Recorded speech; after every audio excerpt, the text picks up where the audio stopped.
Jenny Seeley has been artistic director of the internationally renowned Grey Eye Theatre since 1997, and her recent productions include the critically touted Reasons to be Cheerful, and both of these are touring productions, and the Threepenny Opera. In 2009, she became a member of the Order of the British Empire in the Queen's Honours and became an artistic advisor for the Unlimited 2012 Festival, which I hope we'll be hearing more about today, a festival that continues. In 2012, Jenny co-directed the London 2012 Paralympic opening ceremony alongside Bradley Hemmings. She also won the Liberty Human Rights Award and was named on the Time Out London and Hospital Club H Club 100 list of the most influential and creative people in the creative industries. Since 2012, Jenny has been awarded an honorary doctorate degree in drama from Royal Conservatoire of Scotland in Performing Arts and Middlesex University, and a fellowship at Central School of Speech and Drama. And today our panel concerns legacies, and we're looking forward to hearing more about those from Jenny now. And Jenny, would you like me to put Believe on first? Okay. I will take direction from you. First poem legacy is Madame Butterfly, Kirsty, who is wearing a blue lycra frock designed by Maritz Junger, who was our designer.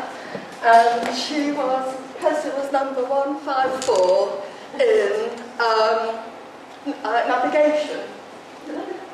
Yeah, it was the navigation sequence.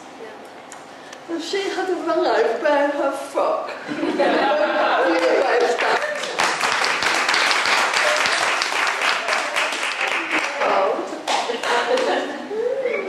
was also a lot of this action. We were doing a lot of this. Oh yeah, and there was this. Imagine sort of 300 people. Thank you for doing that. Oh, for those of you who were here yesterday, we did my sign name, which is connected to rather large mammothers. So I'm Jenny. And so that we all have a little bit of legacy from this conference, I want you to think about what your sign name is. You've got a split second, and then you'll do it. Alex's is the sign for moose, because she is searching for her inner moose. Am I right, Alex? Well, yeah, I am. But in this country, that's because I'm like the lone Canadian amongst us all over there. We can't all have moose. I'm just telling you that now. Okay. So I'm going to count. Your signing frame is from your belly. It's like a TV screen around you, and it's whether your hair is asymmetrical, just about you. Just think about something that's the essence of you. I'll count to 3, and we'll all just do your signing. So you've got 3 seconds to think.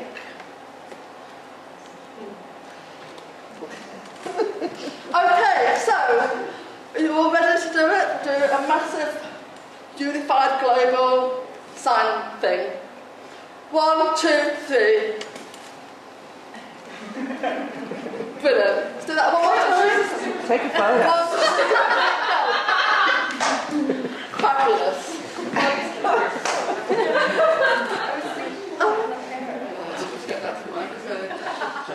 So that's what you will take away with you. I don't quite really know what the word legacy means. It baffles me. I sometimes think it's one of those words that's just bantered around for the sake of it, so that we don't actually have to do anything because we know that there's going to be a legacy. Anyway, that's just my thought. What is one of the things I do remember, the big billboards in and around London said, it was a Channel 4 thing, and it said, "Thank you for the warm-up." It was saying to the Olympic Games, look what's coming, it's the Paras, thank you for the warm-up. That was fantastic. That recognition from Channel 4, that thing, billboarded throughout the country saying, come on, the Paralympics is something to really watch out for. You could say that's a legacy. But trying to break the word legacy into 3 different compartments. So the first bit, I've been thinking about the emotional legacy. And thinking about my volunteers, They don't mind that, our volunteers. On the first day, this woman came up and she said, "Jenny, how old do you think I am?" I hate doing that.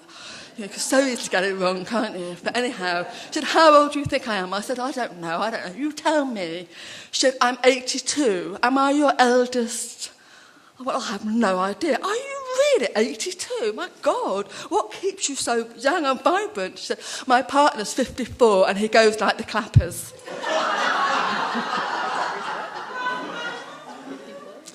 Don't you just love her? So she was the very first volunteer I spoke to. And after I'd done my rounds on the last day with my Jen, we went to all the volunteers to say thank you. She was the last one I spoke to. She came hurtling over, flung her arms around me. She said, "Jenny, what have you done to me? What have you done?" And I think, oh my God, what have I done? She said, "I've got a new lease of life." Like she needed more energy. But she said, "I've met all these people. I've done something I never thought I would do. Jenny, thank you." At this point, absolutely rolled up. And Jenny and I just bulled it back to the main tent, didn't we? So for so many of those volunteers, having maybe never come out of it, except that they might have a hidden disability, or having worked with disabled people, forming very close alliances with their gangs, there's an emotional resonance that they will hold forever, I think. One particular group for empowerment, a group of older women, a group of 6 of them, all called Susan. I mean, what are the chances of that? But anyhow, so this Susan, they formed their own Susan group. We asked them whether they wanted to be placard holders with equality signs. What's this song? So I said, "Spasticus, autisticus." They said, "No, we're doing the dancing. We don't care if it hurts us, we're doing the dancing." So there's a Sue group out there that are friends forevermore. And during Spasticus, a very good friend of mine, a young man called Ollie, who's a wheelchair user, there's a whole group of young people from the Orpheus Centre, big disabled residential place. They were all in empowerment. And Oliver, bless his heart, passed away maybe 10 or 12 weeks after the games finished. All of his gang in his choreographic block all came to the funeral. They all wore their empowerment red jackets, which had the words of the Declaration of Human Rights printed on them. They sang Spasticus Autisticus at the funeral, and "I Am What I Am." I couldn't go, but his mother sent me the most beautiful, beautiful email just saying thank you. Oh, God, I might cry in a minute. For my professional lot, like I talked about the training, and actually, can we play Believe now? I don't do buttons. Maybe the legacy of this conference for me is learn to do buttons.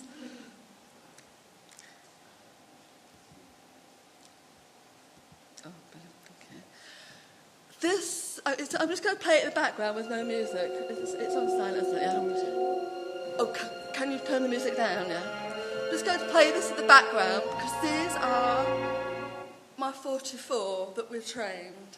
Some of them are ex-army, hairdressers, just people who really wanted to buy into this.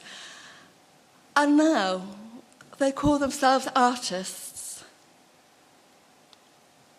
You know, they had to really look inside themselves and find a new emotional territory that they had never thought about.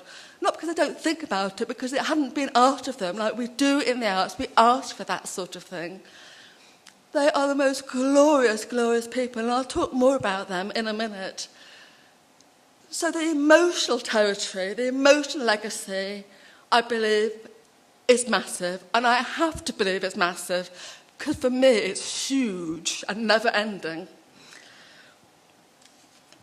This lot, they pioneered a whole load of new skills, new ways of working with circus, new ways of adapting equipment. Now, more and more companies, like Extant Blind-led theatre company, they're doing area work, new circus being developed, Cirque Bijou. They have really, really pioneered something massive which will carry on, hopefully, across the UK, employing more and more disabled artists in circus work. The other level of legacy is practical legacy. It's not necessarily not emotionally attached, because it is, but we had every single song, every single word was captioned. And when I talked to our captioner, this graphic guy, he said, Jen, I don't want to just write words. I want to play around with font. I want to play around with texture. I want them to be creative. That's how I always work at Grey Eye, but somebody else taking that initiative, someone else thinking about that. Maybe it's just one person, but it meant masses to me, and it meant masses in the stadium because captions were interesting and vibrant and not dull. Jen ran the team of sign language users for all of our professional cast. There were sign language interpreters for volunteers. We got it very wrong in terms of real support for blind and visually impaired people, but we got there in the end. We really did get there because the awareness for our dance captains who've never ever worked with disabled people, blind and visually impaired people, or sign language interpreters, they were on the fastest learning curve of their life. So the experience and the attitude and the real, rolling sleeves up is part of that learning. And linked to that, wandering around in the stadium on our first day in, start rehearsals in the stadium, a young man wandering around with a massive cable of rope and so much gaffer. Oh God, but what would we be without the world of gaffer? Anyway, I said, where are you going with that? He said, I'm just doing the tactile flooring area for the whirlers. Lovely. I didn't have to ask him. He'd taken that note from rehearsal. I thought, right, oh my God, this has got to obviously be translated to Dagenham and to the main stadium.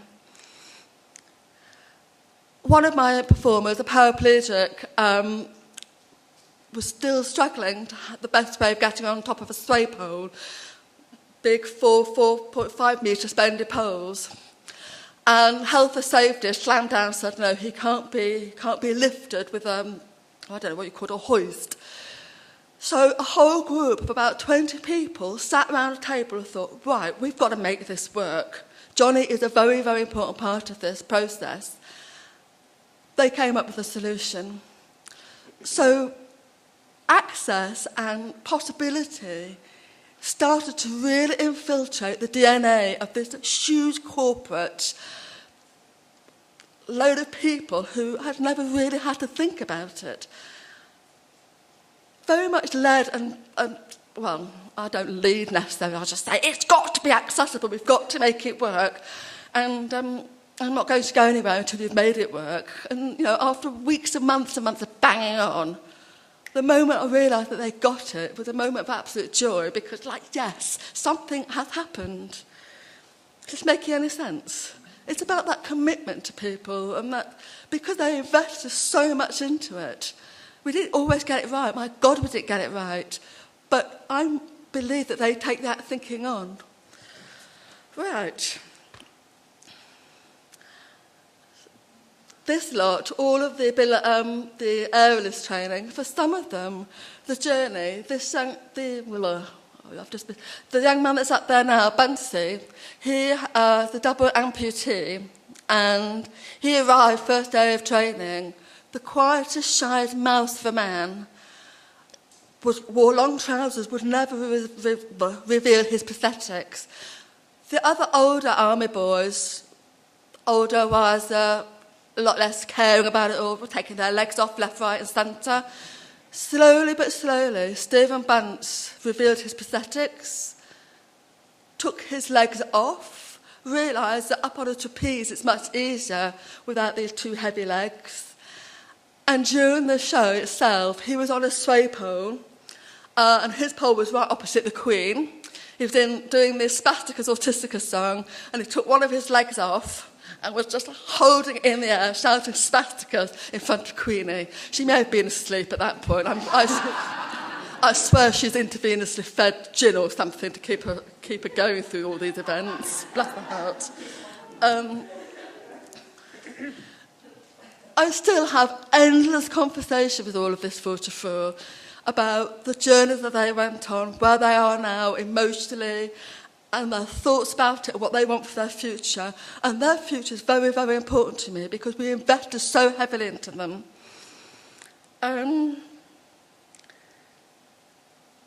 I'll jump now, because when it all finished, unbelievably proud of this lot, of everybody. But, you know, I quite rightly, I think, expected that phone to be ringing off the hook. Not that I can hear the phone, but not the point. But I thought everyone would want to be working with my artists because they're phenomenal. You know, and like I said yesterday, for those 2 weeks of the ceremony and the games, you know, everyone wanted to be David Breer. Everybody wanted to invest in this. Everyone was so excited about this world of possibility and brilliance, really. You know, art was brilliant, sport was brilliant. But there was a silence. A fucking awful silence. The newspaper started branding us again as benefit thieves, scroungers, irritants, burdens. So what was it all for?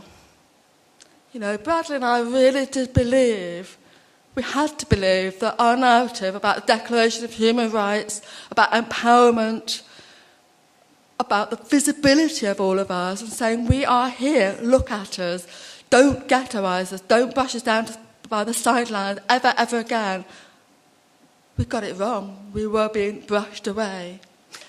Then the phone went, yes, it was Channel 4. I was almost sick. Yeah, this is it, you know, that something really amazing is going to happen here. And Channel 4 said, well, I got them to email me. Said, Jenny, you know, your ceremony was fantastic. Well done. You must have met some brilliant volunteers and professional people. Please, please, could you suggest people for our very empowering programme called The Undatables?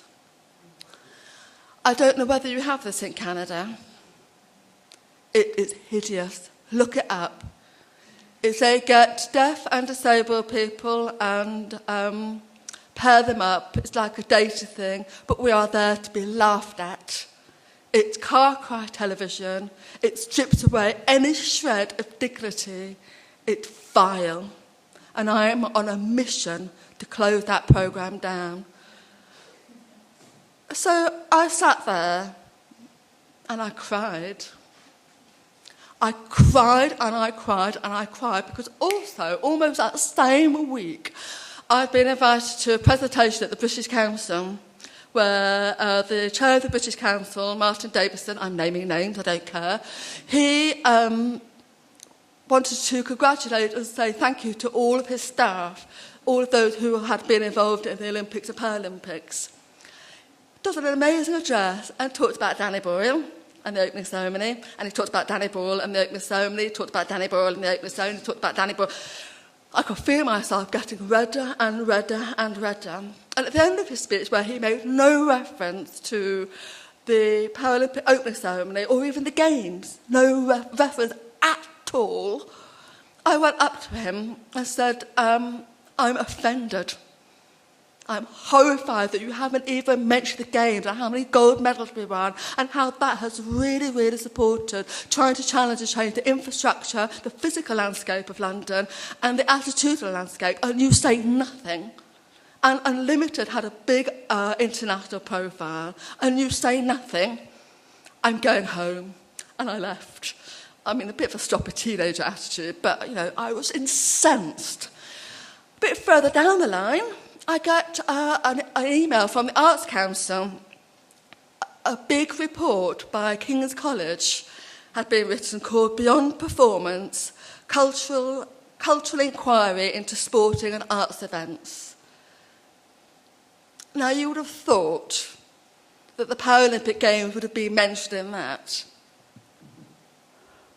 You would have thought Unlimited would have been mentioned in that.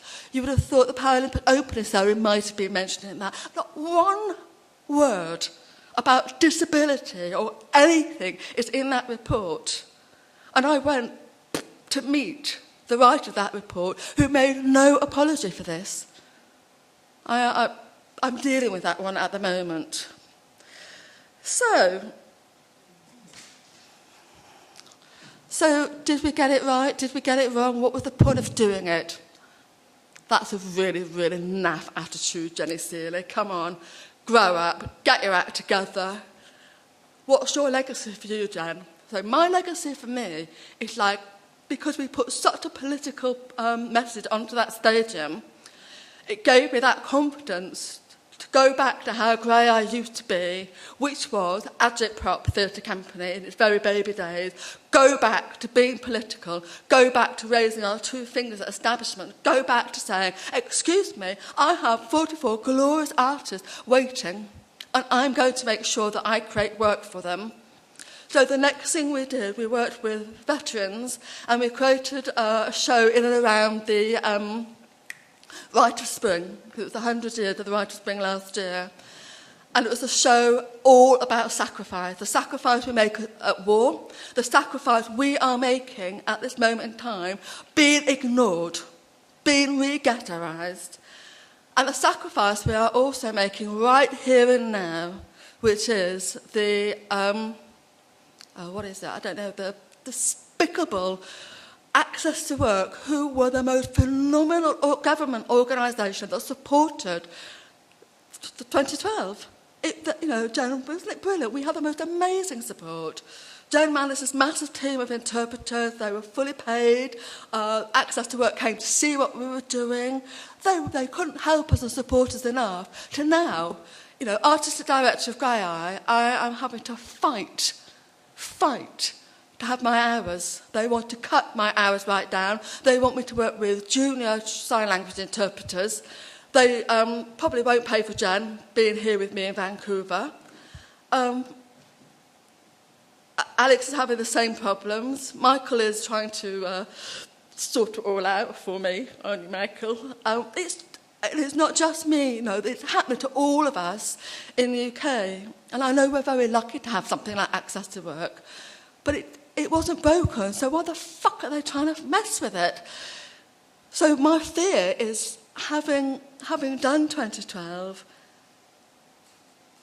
we, the disability arts community, are in real danger of not being able to continue our work. So what is the legacy? Anything has been taken away from us, from the government. But back to the fight. This is the battle I'm going to win. We are all going to win, so don't despair.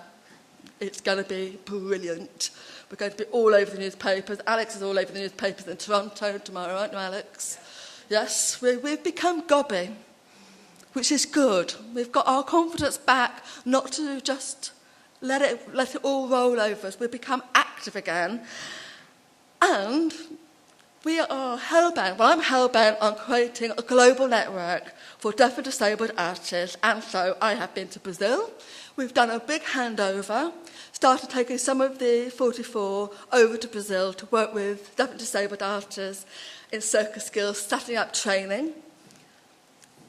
We need numbers. We really need to start gathering a real global movement back to that thing of rights. We have the right to have rights, and more people need to know that disabled people have rights. So Brazil is being amazing, and we did a show called Belonging in London, and then we took it back to Brazil, and I'm going back out there now to start trying to work with them so that they have the same gob to fight for their artistic team to be led by deaf and disabled artists.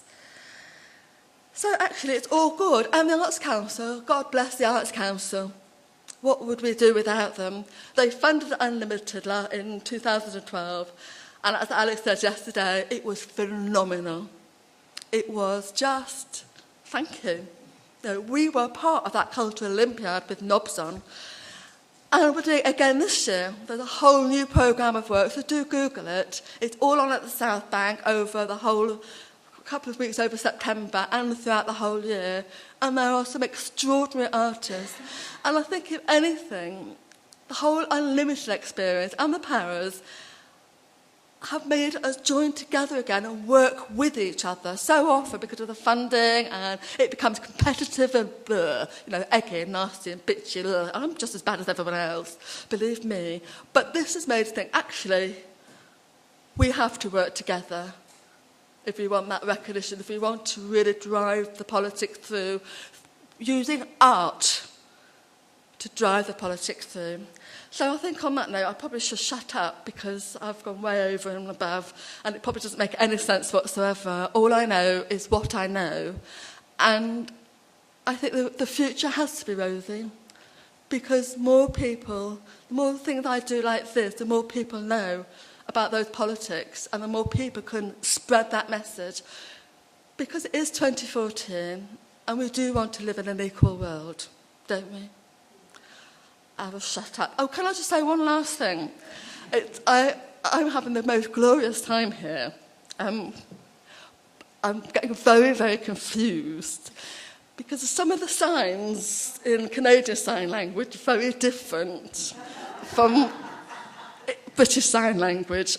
So there's a sign where it was almost like you're moving your hand from your nose, which in Canadian Sign Language is interesting, but in British Sign Language it's rubbish.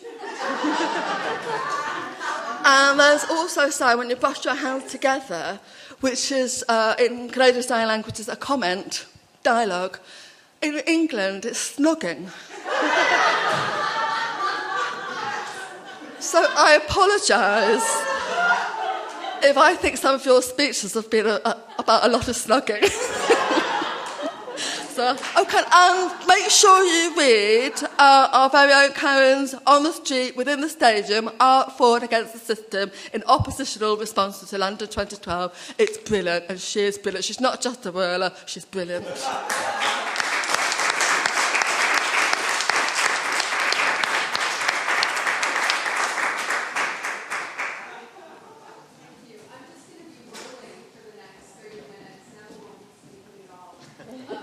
I'm actually just going to pass out some materials that are connected to Neville's practice before we begin. One of these is post-residency that we did following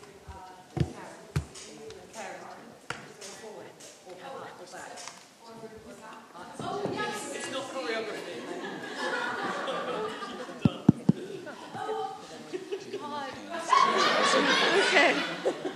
Okay. So I'm going to pass this around the greatest possible distance, which we'll be talking about. I'm also going to hand out Up in the Air, which was another long-term residency that Neville Gaby was involved in, and some materials connected to that.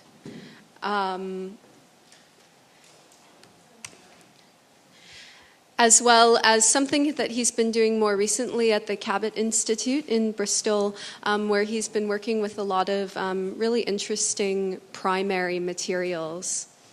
So this part of the room.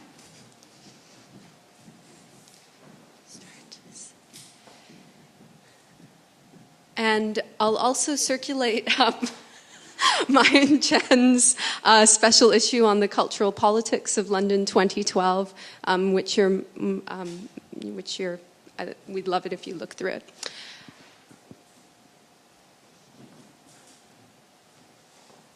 Yes, I'm just looking for this. I'm looking for my notebook.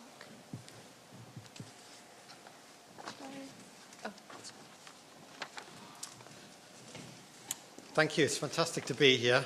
It's almost impossible to follow Jenny. I mean, what a wonderful presentation, but also some things that Jenny mentioned which I felt were so pertinent, talking about a relationship with people, about building trust. And I think really for me, that's the baseline in terms of a lot of what I do. It's that real one-to-one relationship with people and building a sense of trust and going on, But I think really, to begin with, I just need to say a little bit about my role at the Olympics, because it was very different to Jenny. And I need to say something to do with the structure, really. I worked for the ODA, the Olympic Delivery Authority. So we mentioned that a little bit yesterday. That's the building of the theatre. It's not the event. So really for me, by January 2012, I had no relationship with the Olympics. My role was over. I'd been there since 2010, but I didn't have any relationship at all with LOCOG. So you had the ODA who built the infrastructure. In January, it was handed over to LOCOG, who ran the games.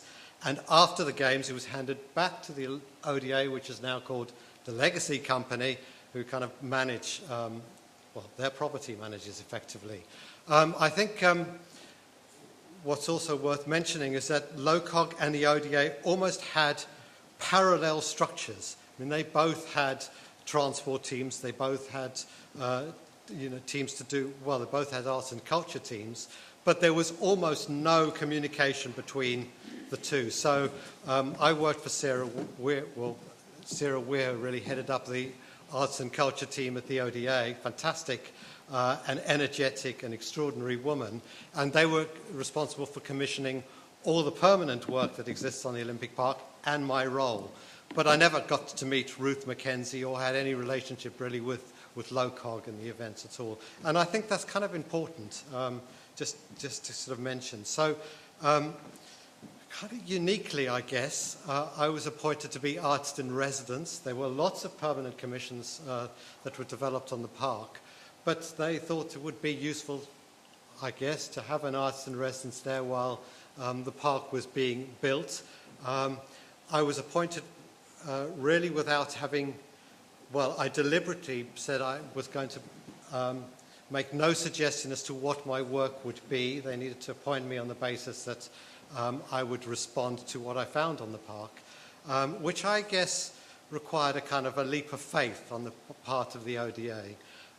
But I'm not entirely sure the ODA knew what an arts in residence was going to do or would be there for, or how they might want to use that work. And I think that, I think I perhaps underestimated too the kind of the politics involved in such a, huge, megalith of a project. I think comforting for me was the fact that my role was entirely funded by the Arts Council. There was no ODA funding. As I said, I didn't have a relationship with LOCOG, and I felt that gave me a degree of autonomy, really to respond to what I found on the site. I also worked really closely with an independent project manager, curator, a woman called Sam Wilkinson, who I'd worked with on previous projects, and she really stood between. I mean, she was the person who stood between me, effectively, and my client. And I think that role was absolutely critical and not to be underestimated in terms of what I was able to do and in terms of protecting and fighting my cause. The Olympic Park was, as it was being built, was huge. So, once I'd got all my health and safety stuff and my little security pass, you'd spend a daily routine every day of going through this security and, choose off. That's the same as an airport search, only perhaps slightly more thorough. And then you got into the park. Well, there were 10,000 people there on any one day. There was me, one artist. I was allowed, in theory, to go anywhere. I showed you this map yesterday where every little different coloured patch was a different construction company appointed to build. So a really complex site. And it's almost the last piece of work I did, but I thought I'd just show it because it describes some of the challenges. At the end, so this is November 2011, I guess, I decided I wanted to do a walk in a straight line right across the park, from the south entrance to the north entrance, and to see if that was possible. The distance is probably about a mile and a half. The red line is actually the route that I managed eventually to trace through the park. So that mile and a half took me nearly 4 hours to walk. It was about 3.5 miles distance, and it took 2.5 months of emails to organise. So if you're interested in reading them, the ones that I was allowed to produce are printed in here.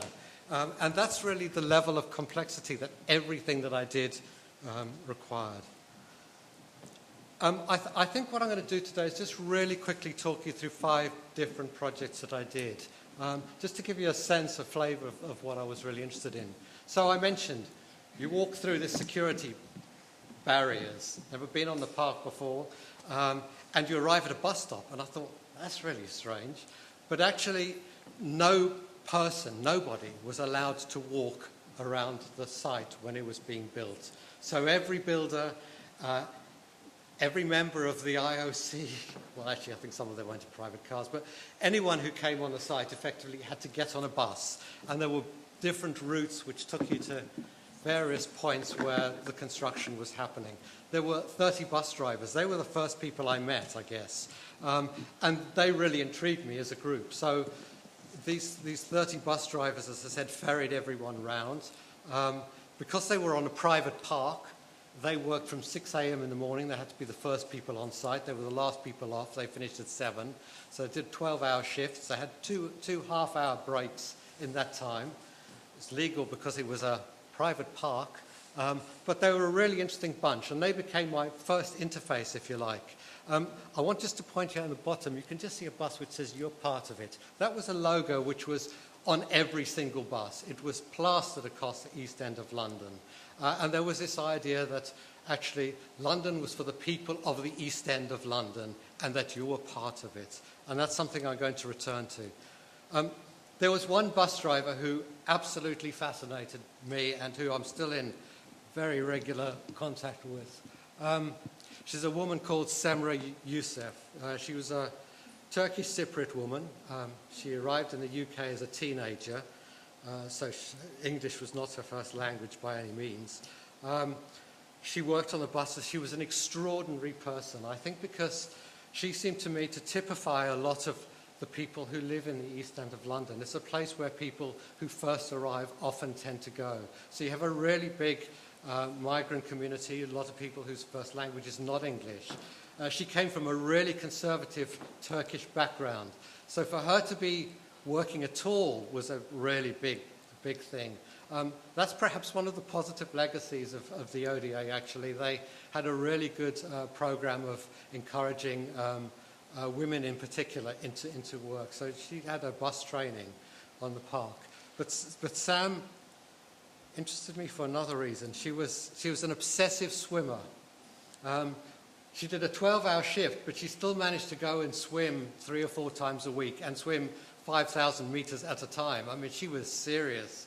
And so we talked a lot about swimming. And Stam, she's a bus driver, but none of the bus drivers were ever allowed to see inside any of the venues as they were being built.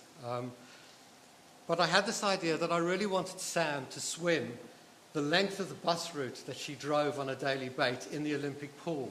And I wanted to make a film about that, which would be the time it took her to swim that distance. Again, it's one of those projects that took an extraordinary amount of time to organize. I thought, yes, this is perfect. This is a woman from the East End of London. This is a way of showing how really local people are part of it. I thought it was a perfect fit. In fact, it was incredibly complex. The dialogues were about who the first person into the swimming pool was going to be. It had to be an elite athlete. It had to be Tom Daley diving into the Olympic pool. It couldn't be someone from the street. Who was she? She didn't count effectively. So those were the conversations. And Sam wasn't the first person in the pool, but we did eventually get her there. And she did swim a distance in the pool. And I think what I'll do is I'll just show you a really tiny sort of clip. The film is she swam like a metronome. Every length, it's 25 seconds. She just went backwards and forwards, and I thought, that's amazing. So the film was quite short, but I'm going to show you an even shorter clip. I'll give a quick audio description. So what you're about to see is the inside of the Olympic pool, that arena. And you'll see images of Sam both swimming in the pool, but also images of her at work at the bus. And I believe there's also conversations with fellow bus drivers, right? There's a couple of conversations with fellow bus drivers. There's also a woman who worked in the ODA offices. So the ODA offices were in Canary Wharf on the 21st and 23rd floor of a tower block, all glass. You could stand in the front of the offices and survey the Olympic Park down in the distance. And I interviewed her about the relationship to local people and how, that interface played out. She talks about sprinkling Olympic gold dust, but and so some of the interiors are the canteens where the bus drivers worked, where Neville interviewed them, where they would have their half-hour breaks for lunch.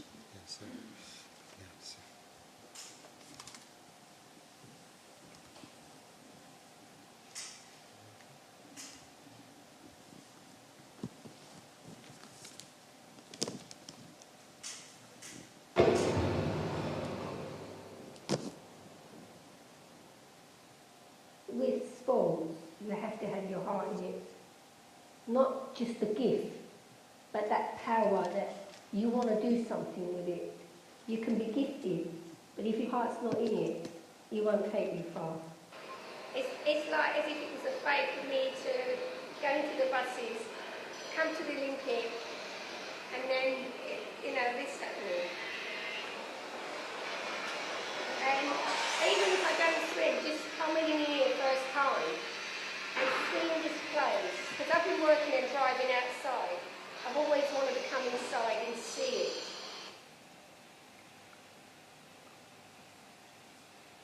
It's about, one, getting the qualification, two, getting work and employment, and three, the kind of Olympic gold dust. Different driving on here.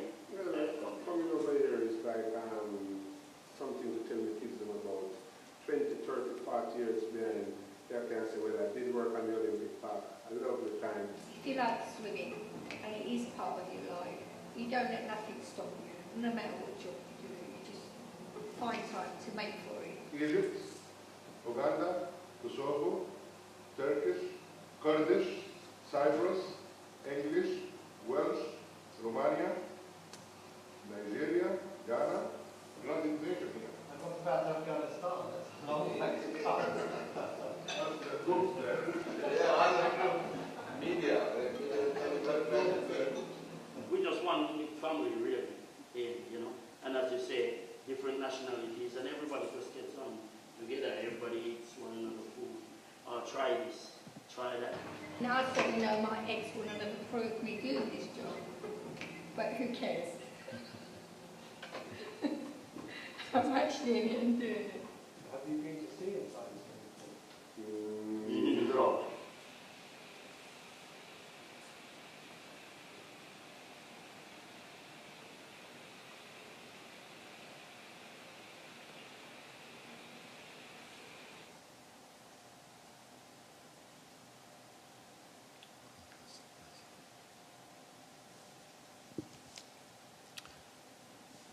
I really wanted to show the film to those bus drivers in the Olympic pool. That was my plan. I wasn't allowed to, apparently. It was a security risk to allow the bus drivers into the venue to see the film, although they've been working on the site every single day for 4 years. This is another sort of little project I thought I would show you very quickly.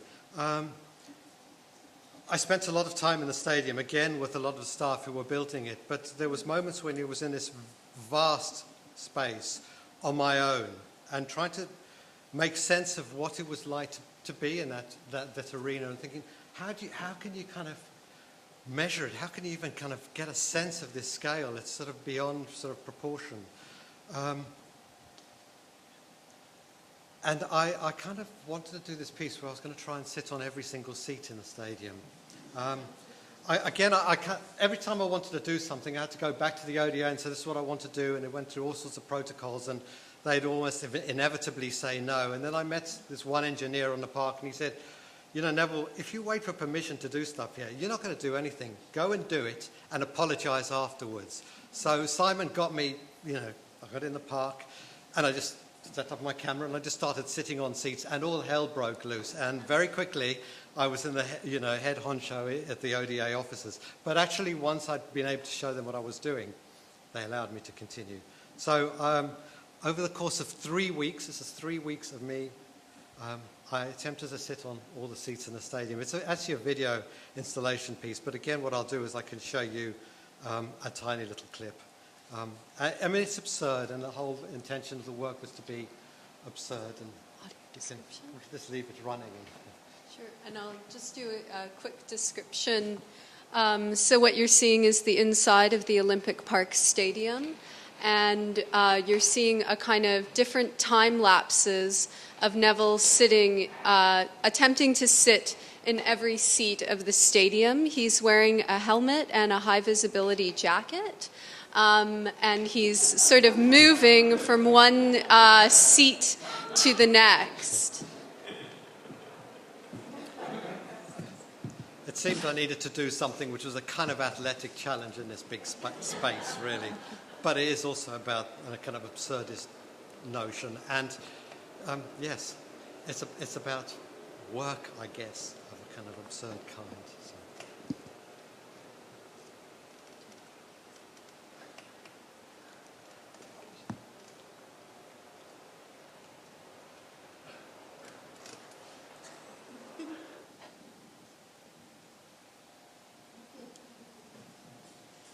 I had to employ 2 people to help me do it, actually, because when I got there, all the seats were covered with little plastic bags to keep them nice and clean for the game. So I had one person taking off the bags in front of me and another person putting them all back behind me. So it was, yeah. Again, I think just because it's time, I think that's more than enough. You get the idea. We saw some of these yesterday too. This is a visualization for the Olympic Park before construction was started.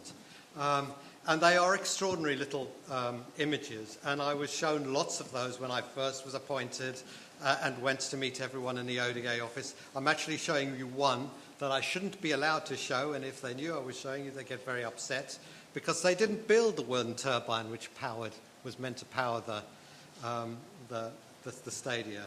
And so I have to take that out of these. Though it's a visualization, it has to be removed. Anyway, I saw lots of these and I was kind of fascinated by them and, you know, fascinated by the way in which people were dropped in who were, you know, ethnic diversity, disabled, the whole kind of prettification of what they imagined the site to be. And what it reminded me of when I saw it was this Seurat painting.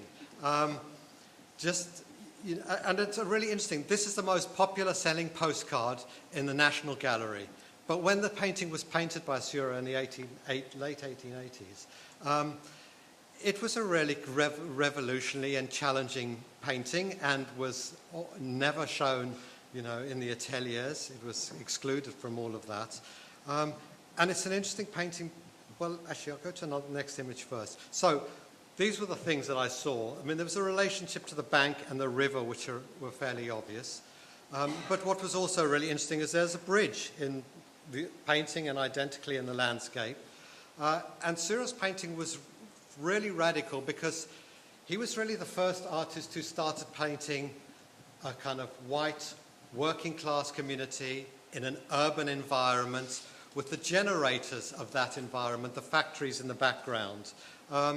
And that was such a step away from painting, you know, the gentry in their country estates. And it struck me there was an interesting parallel because here in Stratford was a post-industrial landscape where the generators were no longer factories but leisure and the whole leisure industry. So where you once had the factories, we now have a velodrome.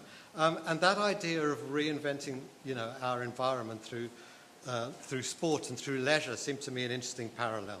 So what I wanted to do was recreate it using people who worked on the park. And I spent a huge amount of time finding people who had different relationships to the park. So there's Steve in the front with his dog Buddy, who's a security guard, and Keith, who's a landscape gardener, and Bodie, who's a security guard, and Simon, who's an engineer, and John, who was actually the landscape architect for this part of the park. So everyone had a relationship to that place.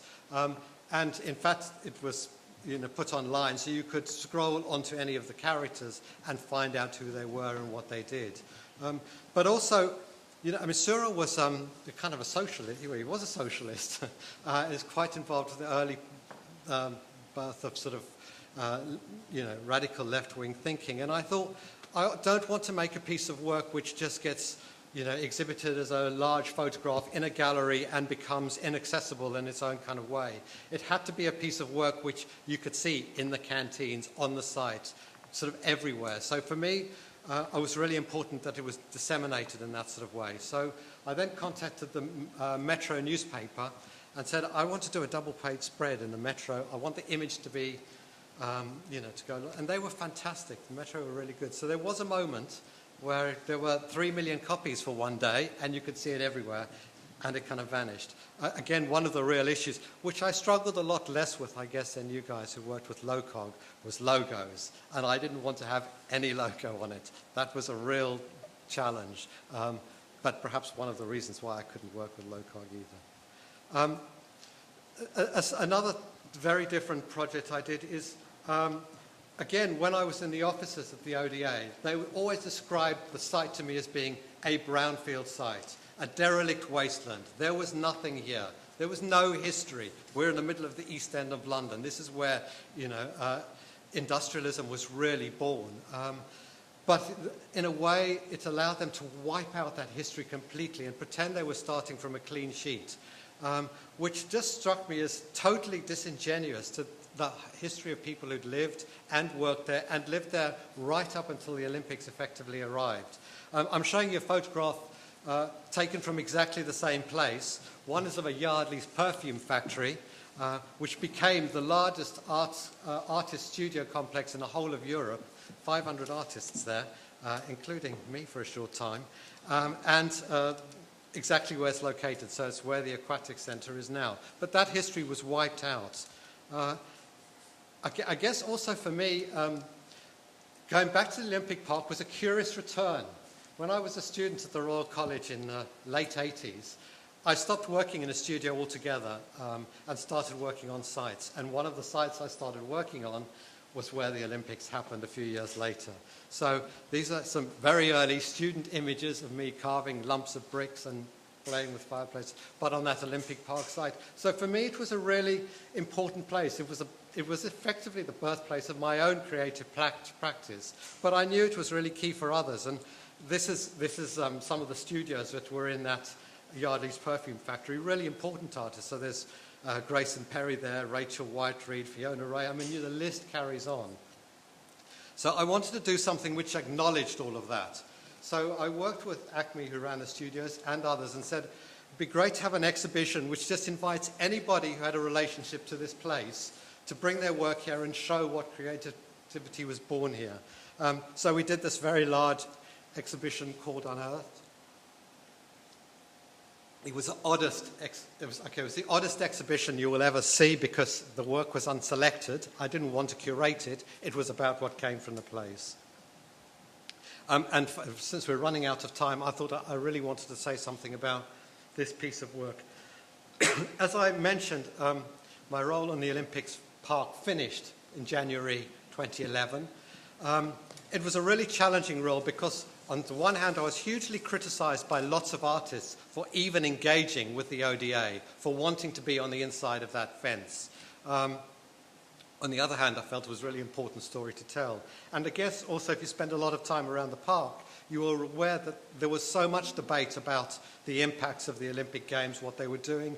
And I felt I had a kind of a role and a responsibility as an artist in residence to tell some of those stories. So after my residency, I set up this project where I was proposing anybody to suggest the greatest possible distance away from the Olympic Park could be. And there is a little publication.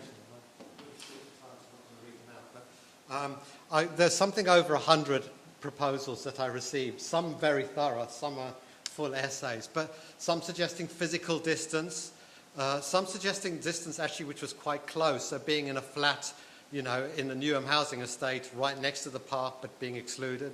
Other people talked about working in the kitchens at the stadium. Several people talked about the notion of going to some of the sports manufacturing places in, you know, the Far East. And what I did was I set up a completely independent steering panel. So there's a sports historian, a curator, Bill Drummond, who's an artist, an activist, a novelist. And I asked all of those people to go through these proposals and for them to select which place I ought to go through. So it was recorded. There's an audio recording of the whole discussions, but I didn't have any involvement with the choice. The choice was actually to go, ironically, not that very far, but to go to Batignolles in Paris, which would have been the place which hosted the Olympic Games had Paris won. And it was a really interesting choice. Batignolles shares lots of similarities with the London site. It's an ex-industrial site, railway sidings. It's in a poorer area of the city, large migrant population. So, you know, physically, it had a lot of the attributes. But actually, he proposed that I walked from, you know, started at the Olympic site a couple of days before, walked to St. Pancras, catch a train to Paris, and then walked to that site, getting there in time for the opening ceremony and seeing what happened in this park in Batignolles. So this is just some images of that walk. And he told me deliberately to speak to people on my route. This is a conversation with a chap in Newham Housing Estate. They're very anxious because their estate is about to be demolished and they'll probably never go back there. Yeah, and so it follows through.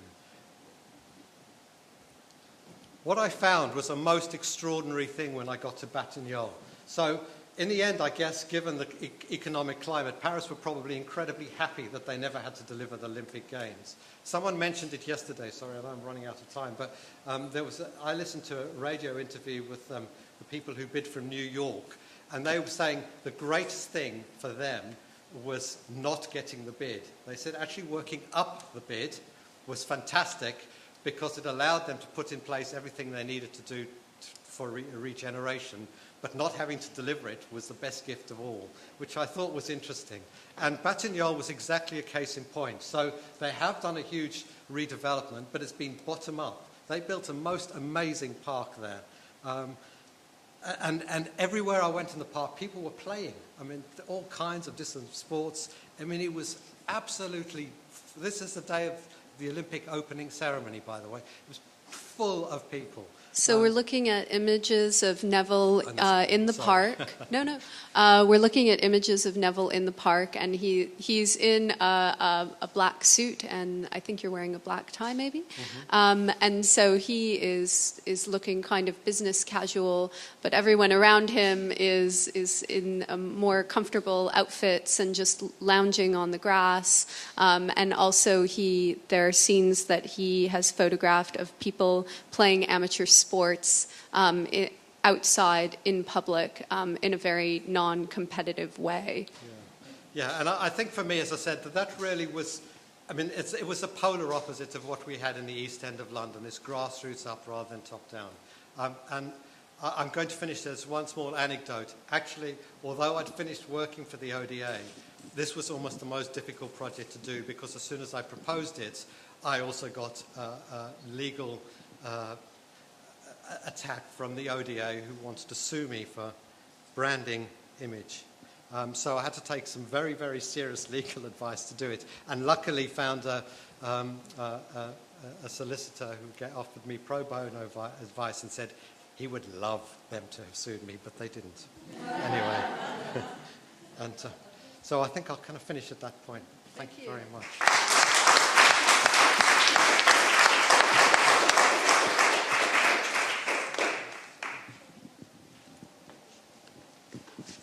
We're just going to have Jenny and Neville, Kirsty and I come up here.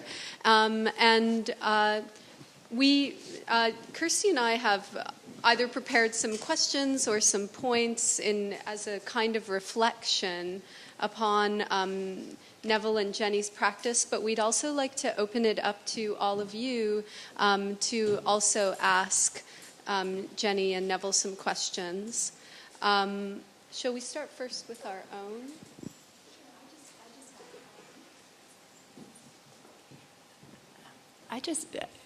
You covered so much, Jenny, in your talk in regard to the questions I had prepared. But one area I really wanted to hear a bit more about was your work in Rio, because I think, Alex, you also went to Rio, right? So this is part of a project called Transform, and it's as I understand it, about it is a kind of legacy idea in the sense that you're passing the torch, but also encouraging disability arts in that area. So I'd love to hear in more detail about what it is you guys are doing there. I mean, it's still sort of in its embryonic stages. I mean, one project we are trying to set up is actor training at a drama school in Sao Paulo, linked to a production that we hope to do in 2016 about Garrincha. Garrincha was a disabled footballer who played alongside Pelé, and is heralded, he's very, very famous in Brazil. And the director, my associate director at Grey Eye, called Amit, has exactly the same impairment as Garrincha. So it's rather lovely that he's leading on this. And we've had permission from, he has 17 children. We've had permission from 2 of them who want us to do this project. And we wanted it to be performed by deaf and disabled artists in Brazil, but there was no training, so we're trying to get this training set up. The will is there, the passion is there. So my next trip out there is to try and talk to the great and the good and the politicians and the minister. Well, actually, as I speak, Amit is meeting one of the ministers of Brazil today to try and get all of that in place to make sure that it happens. Another project is with a social circus called Kreska Ever There. It's run by this amazing man called Junior Perham, who is scary. Thin, wiry man, gives the best hug in the world, breaks your bones when he hugs you. He is absolutely hell-bent on... He said, Jenny, your Olympics was all right. Your Paris ceremony, it was good-ish. I'm going to do better. But I need your help. I love that. So yes, he's going to do better. He's going to get more and more people. But when we went out there last November, he was... it was really, really... I forget, because it's part of my world the whole time. But the circus trainers there, who are from Cirque du Soleil, I mean, they are incredible people. But they were terrified of physical difference, terrified of visual impairment, of deafness. They just like... They looked to my trainer, Tina Carter, for advice. So there was a real handing over of skill, of awareness, and getting on with it. So I really hope that that is something that's going to carry it on and on and on. And as Junior amasses more and more support, we had 44, I think Junior wants 544 people. And then Junior, he will get what he wants. The other thing is to try and work with the wider infrastructure, SHAPE organisation, which is based in London. They're going out there to talk to all the IOC people over there about access, physical, practical access. And they will also be talking to the Cultural Olympiad people around physical and practical access. I wanted to work doing the emotional and artistic aesthetic access. And we're working with Afro Reggae. But Afro Reggae are way ahead of us in a way, because they really are and have been always challenging perception of those who don't have. And so that there's another exchange of how they can support us to get a stronger political message out there. And they're working with Streetwise Opera, who is opera for homeless people, and they're doing an awful lot of work in the favelas. So I think there's a lot happening. Does that answer your question? A very long way away.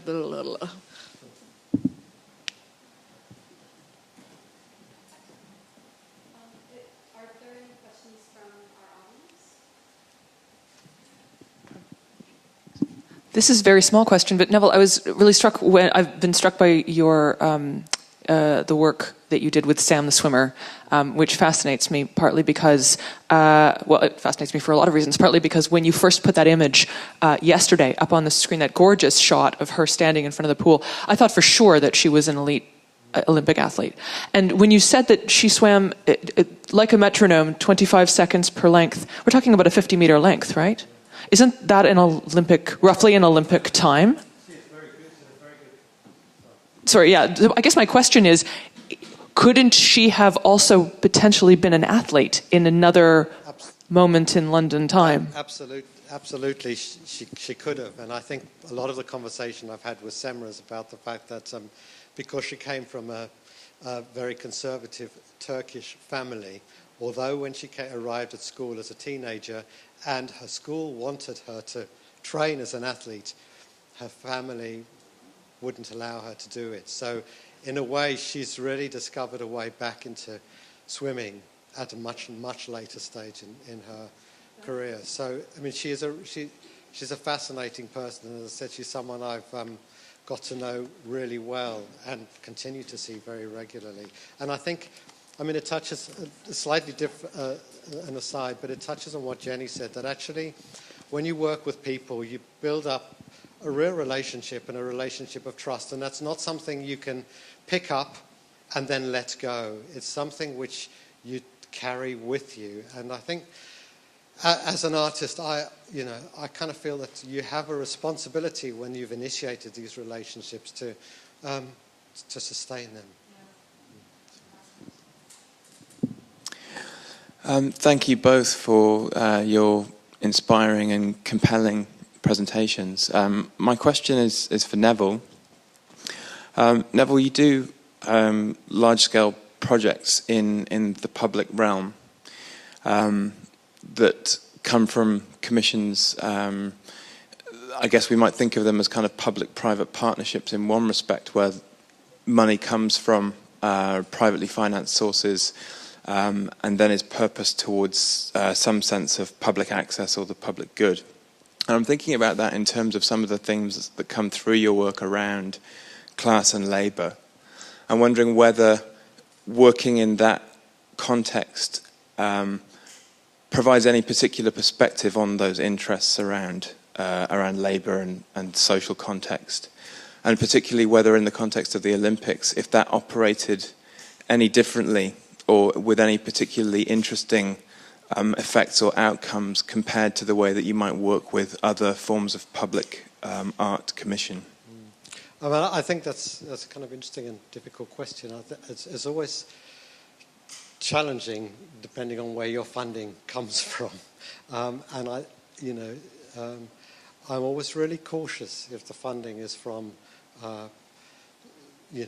corporate or private sources, because, I don't want to feel my artistic practice is being compromised by that. But that's always a challenge. I guess for me, I don't see, I make art and it's a fantastic privilege to be able to do that. I think I'm incredibly lucky, but I don't see that as being any more or less important than any other job that happens. And I kind of quite like placing myself in that ordinary working environment. What struck me most about the Olympics was the incredible separation between the suits and those in offices and the guys on the ground. I mean, it was absolutely huge and quite shocking. And as I said, the debate, particularly around Sam swimming in that pool and not being allowed to be the first one in, was really interesting, particularly when I knew that most of the ODA staff used the pool for pool parties well in advance of it being used for the Olympics. So those things have always really troubled me. And I don't know if there's more I can say about that. And I'm not sure I answered your question at all.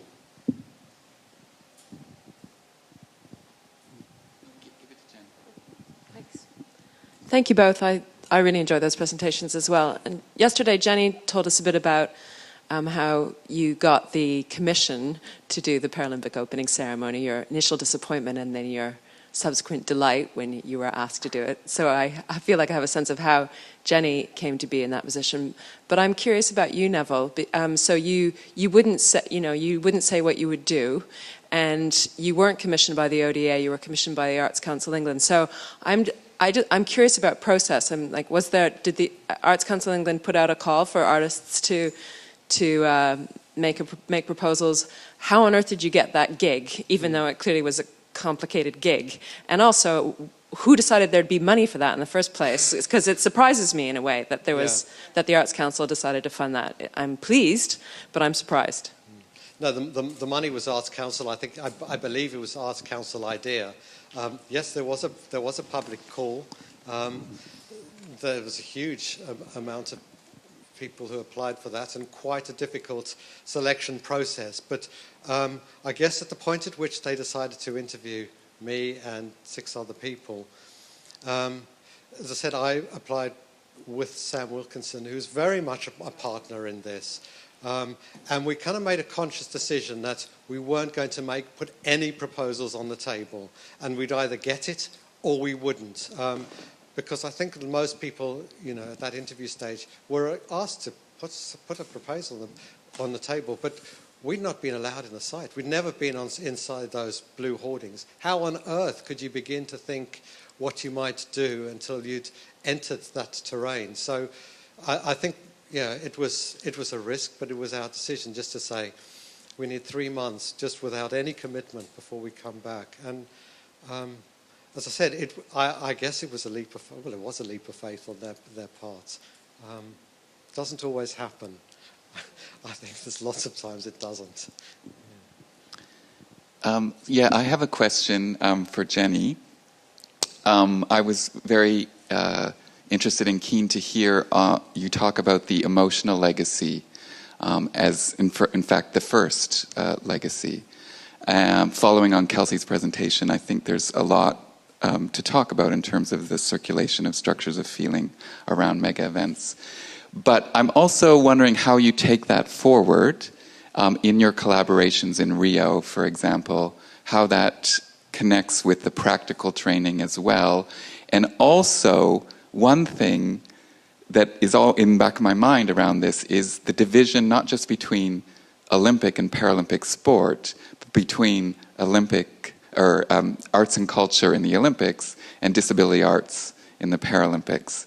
So if I hesitate to raise his name given the context he's now in, but if Oscar Pistorius can make a case to run in the Olympics with 2 prosthetic limbs, why can't you co-direct the opening ceremony of the Olympics in Rio, for example? And do you see, in going forward, any partnerships across arts communities, be they around mega events or in general? Is that at all a legacy in terms of the groups that you work with in the UK and globally?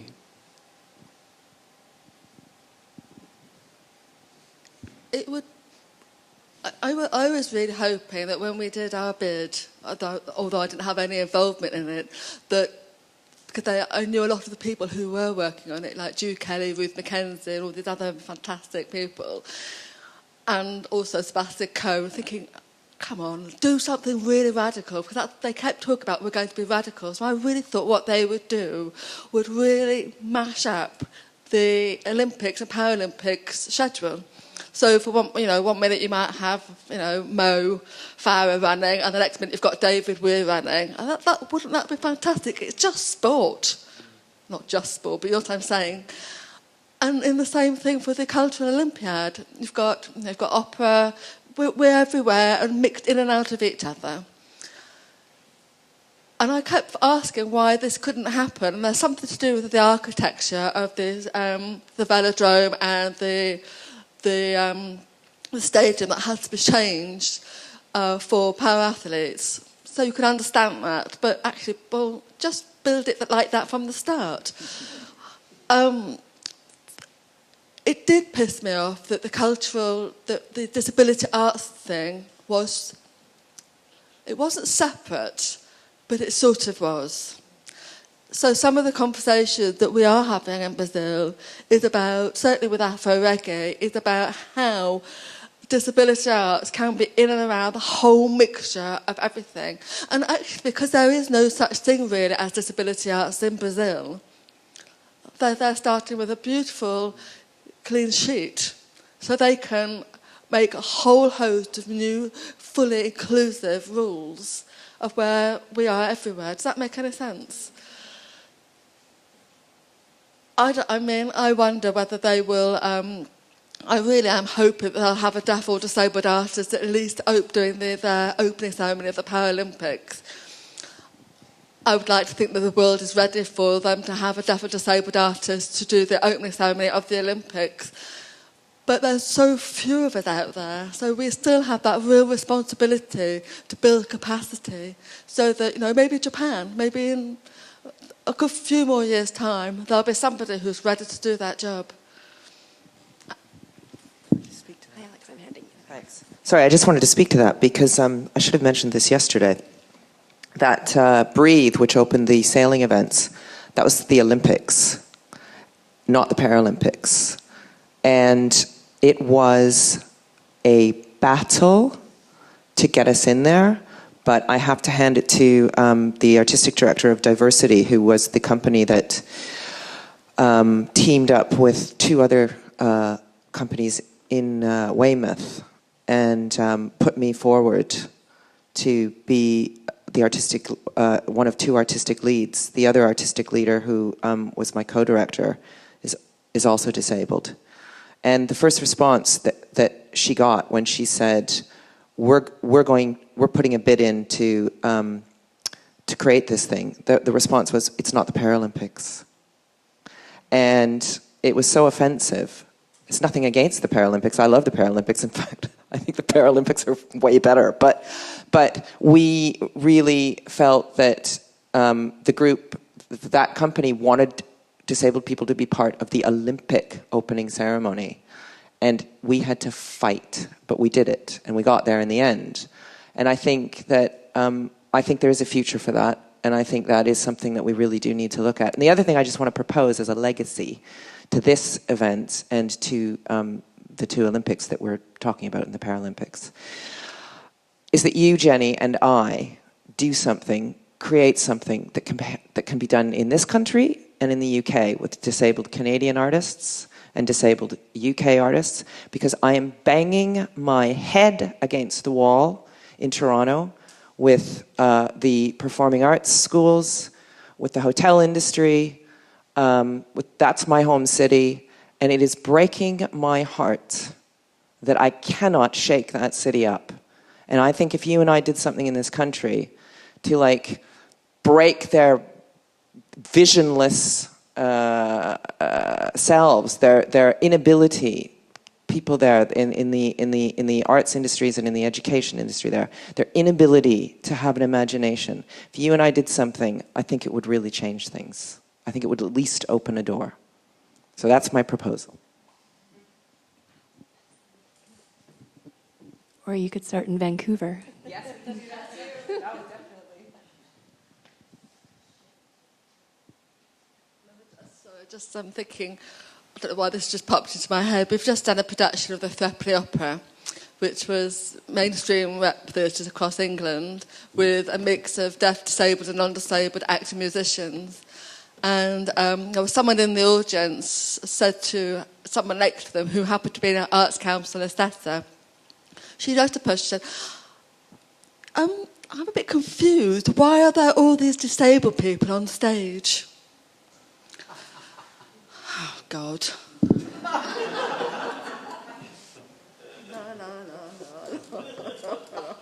Alex, should we just go and get the fuck out of here and go and live on a small island somewhere? Well, I don't want to end it on a negative note, but actually I think we've left it on a really interesting, active note and a provocation from Alex to get our act together. And I think that having educators in the room, people who are attached to institutions, it's really good for us to hear this and to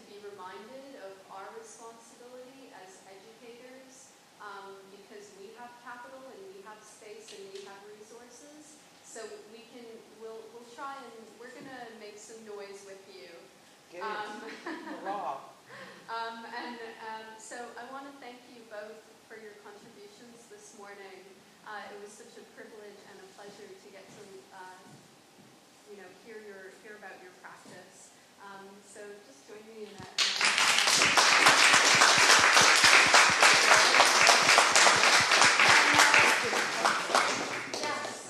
Just to remind you, we have a no logo contest that is part of your name tag, and the winner of the no logo contest will win a coffee of great lengths, and the runner-up in second place will win the greatest possible distance. There's no bronze medal.